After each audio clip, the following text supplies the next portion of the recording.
Hola, bienvenido a este curso gratis sobre cómo organizar tu equipo de defensa en casos de acusaciones de presunta violencia sexual. Esto para ti que eres abogado o parte del equipo es muy importante. ¿Por qué? Porque en juego está la reputación tuya y la del resto del equipo ante el cliente y su familia. Yo llevo muchos años abordando y asesorando desde el punto de vista médico forense este tipo de casos y ya nos están consultando cuando van para una apelación o cuando van hacia una casación o una acción de revisión, y los comentarios a veces no son los mejores de ese equipo de defensa. Es que no consultaron a tiempo a esos médicos, no consultaron a tiempo un psicólogo, un psiquiatra. ¿Qué le pasó a mi abogado? ¿Por qué me viene a decir ahora que un investigador hubiera sido importante? Entonces comienza a jugar la reputación del profesional. Hoy vamos a ver en este curso cómo organizar ese equipo mínimo que usted debe de tener y con el cual debe de contar. Entonces, primero, el equipo sí o sí debe de tener un abogado. El abogado es el gerente, es el jefe, es el que organiza ese equipo de trabajo. Yo siempre le digo, se tiene que colocar la chaqueta, es esa persona que dirige cada uno de los profesionales, es esa persona que hace esas preguntas difíciles y duras. Porque recuerden, en muchos casos el cliente siempre hace la pregunta, ¿qué opciones tengo? ¿En qué escenario estoy? Y no siempre se le puede decir, está en el mejor escenario, esto va a salir de la mejor manera, tranquilo. En muchas ocasiones he escuchado eso que le dicen tranquilo cuando viene el equipo de psicología, de psiquiatría o uno como médico dice, wow, en estos documentos, basado en esta información, hay muy poco que hacer debido a que son muy buenos informes periciales. Mire que las pruebas de genética son consistentes con todo lo que dicen aquí. Voy a dar una recomendación que he aprendido desde el sector salud, específicamente desde la medicina. ¿Cuál es? Primero, entrevistar muy bien a ese cliente. 1. 2. Hacer un diagnóstico. Como usted ha visto, en muchas ocasiones los médicos no llegan y de inicio le decimos, señor, tiene cáncer, su pronóstico es bueno o es malo. No, hay que solicitar una serie de pruebas, interconsultar a estos profesionales, hacer estas preguntas a aquellas personas para saber en qué escenario está. ¿Qué conozco de varios profesionales abogados? Dicen, bueno, vamos a consultar primero un equipo para que nos digan en qué escenario están, cuál es el elemento a favor y cuáles son los elementos en contra que hay. ¿Y por qué eso es importante? Porque usted ya comienza a decir, bueno, ¿estamos en un terreno 100% seguro? ¿O hay una luz a este caso que es tan difícil? Porque es la verdad, hay casos extremadamente difíciles, muy difíciles, en los cuales requieren un grupo grande de profesionales, mientras que otros casos son más sencillos, más puntuales y en algunos casos requiere solo uno de los profesionales, bien sea un médico, un psiquiatra o un psicólogo, la parte de investigación criminalística. Pero he visto casos muy complejos en los cuales necesitan químicos, toxicólogos, genetistas, ingenieros de sistemas forenses para hablar sobre esos mensajes que se intercambiaban, especialistas en redes sociales para que documenten cómo se conocían estas personas, cómo interactuaban. Entonces, cada caso es muy particular. Entonces, sobre lo primero, en cuanto a usted como abogado o como investigador criminalístico, sabemos que cada profesión tiene su conocimiento especializado. Lo primero es interconsultar. Cuando usted reciba el caso, mi recomendación es hacer toda una serie de preguntas y lo primero, haga una línea de tiempo. Entienda ese caso en detalle. Yo creo que esto suena muy trillado y se ha escuchado en muchas ocasiones, pero cuando uno entra a revisar el caso, a veces hace una pregunta y dicen, disculpa, ¿eso fue en agosto o era en septiembre? ¿Eso fue a las 8 o a las 10 de la mañana? ¿Era la señora la mamá o era la abuela? Entonces, tenemos que conocer ese caso con mucho detalle, con todos los personajes que están involucrados y qué ha pasado el minuto a minuto o la hora a hora o el día a día. ¿Cómo evolucionó ese caso? Primero, ves que usted lo tenga entendido y tenga esos informes periciales. ¿Qué es lo que recomiendo? Comenzar a pensar qué equipo necesito interconsultar. Entonces, aquí viene, y algo que hacemos desde la medicina forense es una consulta. Primero, para revisar esa información y mirar, ¿es consistente? ¿Están bien realizados esos informes periciales? ¿Quién los hizo? ¿Dónde los hicieron? ¿Qué reglamentos aplicaban y que estuvieran vigentes para la época? ¿Cierto? Porque muchos casos hemos encontrado donde el cliente y el abogado están realmente muy asustados y pegados del techo diciendo, es que el médico ha dicho en un reglón que definitivamente es abuso sexual, que hay una violación, acceso carnal con menor de 14 años. Cuando uno entra a revisar, y esto ha sucedido mucho en las historias clínicas, uno dice, disculpe, paremos. Eso es lo que dice como opinión o como conclusión o como diagnóstico. Pero pues yo no puedo tener una casa bonita con una muy mala estructura. Entonces, ¿qué son las bases de esa historia clínica o de ese informe pericial? Pues las bases son la anamnesis o relato de los hechos o entrevista. ¿Ya? Si eso está bien fundamentado y cumple con un paso a paso, uno dice, listo, la primera parte está bien, vamos a la segunda. Los antecedentes personales, los antecedentes familiares, el examen físico. Yo he tenido casos donde dicen simplemente desgarro. Y uno dice, ¿y dónde estaba localizado? Estaba localizado en el meridiano de las 12, de la 1, de las 3, de las 6. ¿Estaban los bordes cicatrizados? ¿O estaban los bordes edematosos? ¿Tenían sangrado? ¿Eso era reciente o antiguo? Queda con una serie de dudas y de preguntas.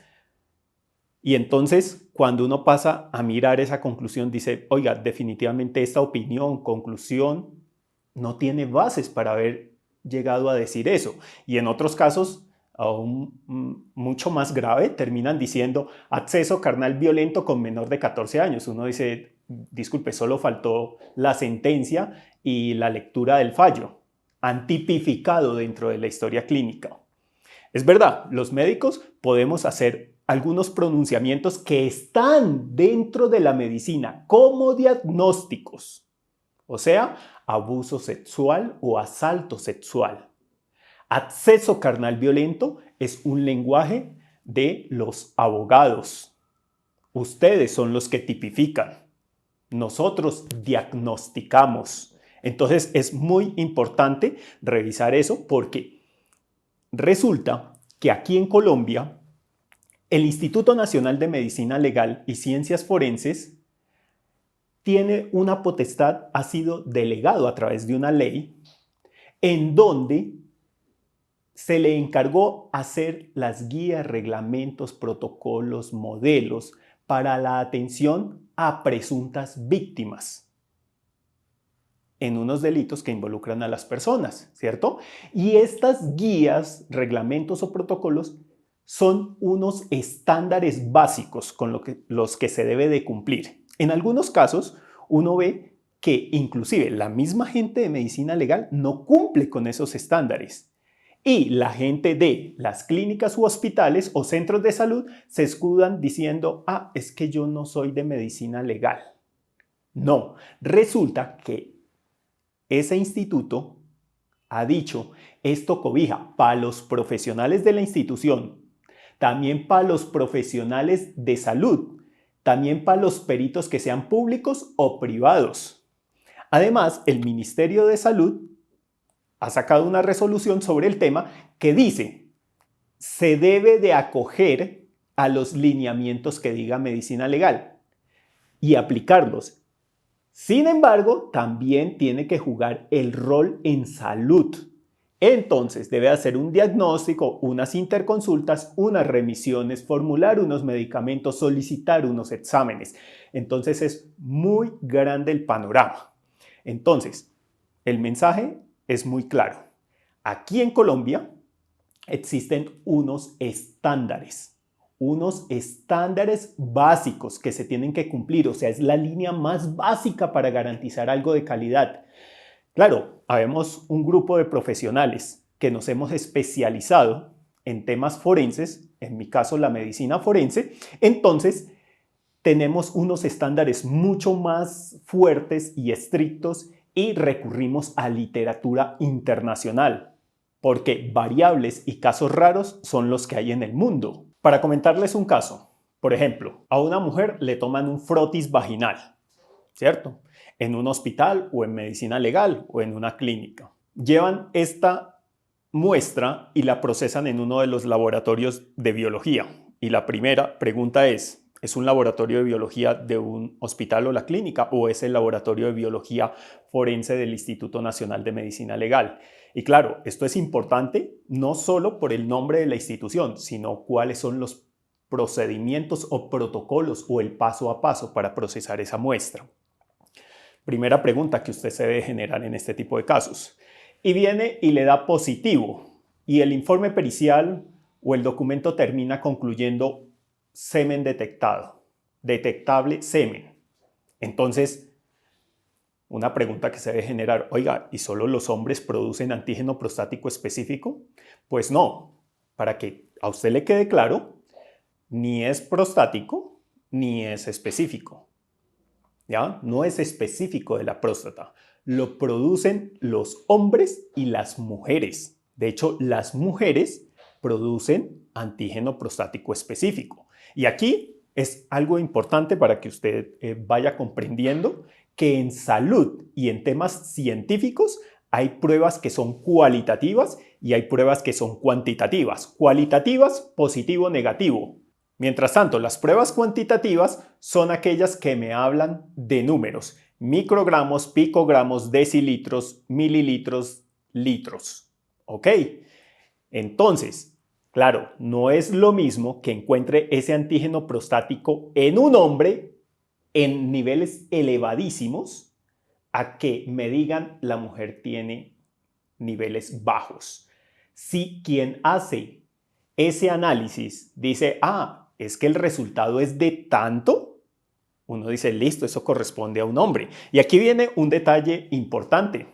Resulta que el antígeno prostático específico, solo hablando de este tema, pues se produce en diferentes órganos, no solo en la próstata del hombre y no solo en las glándulas que están localizadas en los labios mayores en las mujeres. No, también se pueden producir en las mujeres en grandes cantidades si se tiene un tumor. Entonces, ¿qué tal estemos hablando de una mujer con un tumor? ¿O qué tal den ese resultado positivo y no me digan cuánto hay? ¿Estaríamos hablando realmente de semen? O inclusive de otro tipo de proteína. Entonces, uno tiene que ser muy cuidadoso y muy crítico. Algo que hemos aprendido los médicos y los forenses es que en estos casos en los que tienen que ver con procesos judiciales, pues se busca la exactitud, aproximarse a esa certeza. Sabemos que es difícil y como siempre digo en este tipo de casos, una golondrina no hace verano. Cuando usted tiene un solo examen y señalando, claro, yo sé que muchos, el ente juzgador, ¿ya? Como el ente investigativo busca la única prueba para señalar el caso, ¿cierto? Pero en este tipo de casos, ¿qué nos ha enseñado la experiencia? Son más complejos. Son casos donde solo hay dos personas, quien supuestamente agredió, quien supuestamente fue agredido. Entonces toca buscar múltiples elementos, materia de prueba para decir esto definitivamente ha sucedido. De hecho, con muchos de los abogados que trabajo aquí en Colombia, este tipo de casos, decimos, oiga, toca revisar todo y si todo es consistente, pues hay que plantearle al cliente. De hecho, hay clientes que después de ese estudio inicial han dicho, oiga, sí, sí sucedió y de esta manera. Bueno, el escenario para usted es esto.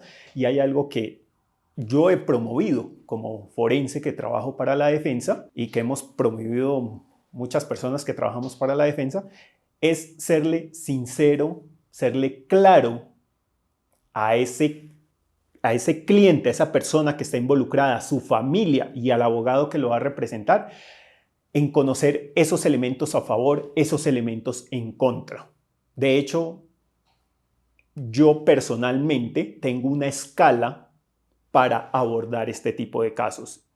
Y con mi equipo de trabajo para designar este tipo de casos tenemos un filtro, no todo pasa a pericia, porque en muchas ocasiones nos llegan casos y dicen, no importa la plata, cobre lo que sea, ¿ya? Pero necesito que ustedes periten. No, disculpa, aquí no se hacen informes a medida, no trabajamos a la medida que usted quiera, porque la medicina forense y todas las ciencias forenses, para hacer un símil, es una regla. Es un estándar y no podemos doblegar ese estándar a la voluntad de alguien, porque si no, todas las personas que tienen grandes sumas de dinero, pues serían inocentes, ¿cierto? Y todas las personas tendrían una defensa. No, aquí es, disculpa, ¿cuál es tu escenario? Y te decimos cómo proceder en este caso. Claro, no todo hay que peritarlo. Lo otro, en este tipo de casos, pues hay que conocer algunas particularidades y ustedes, abogados, que son muy valientes y se han metido en estos casos porque realmente son difíciles y tienen unas particularidades, deben de conocer cómo habla un psiquiatra, cómo habla un psicólogo. Esos términos médicos, ¿a qué se refiere? El investigador criminalístico, ¿cómo lo oriento? ¿Ya? Hacer esa consulta con tiempo. Hemos tenido casos muy particulares que en la literatura, en las revistas, lo nombran como, oiga, sí se dan esos casos teóricamente y se reportó un caso en este escenario. Aquí en la oficina hemos llegado a tener ese tipo de casos muy raros donde hemos recomendado, venga, nunca lo hemos hecho, pero este caso se puede trabajar de esta manera, porque no es que ustedes o nosotros lo queramos orientar, sino que hay unos antecedentes sobre ese caso. Ejemplo, hay un caso de una mujer y un hombre se van a tomar y al día siguiente se levanta la señorita y dice, oiga, no recuerdo qué me pasó. Si tengo los interiores abajo y estoy acostado al lado de este tipo, me violaron. Y esto es muy frecuente. Entonces, ¿qué asume la sociedad? La violaron, porque ella dice que la violaron. Y hay algo que está descrito en la literatura técnico-científica.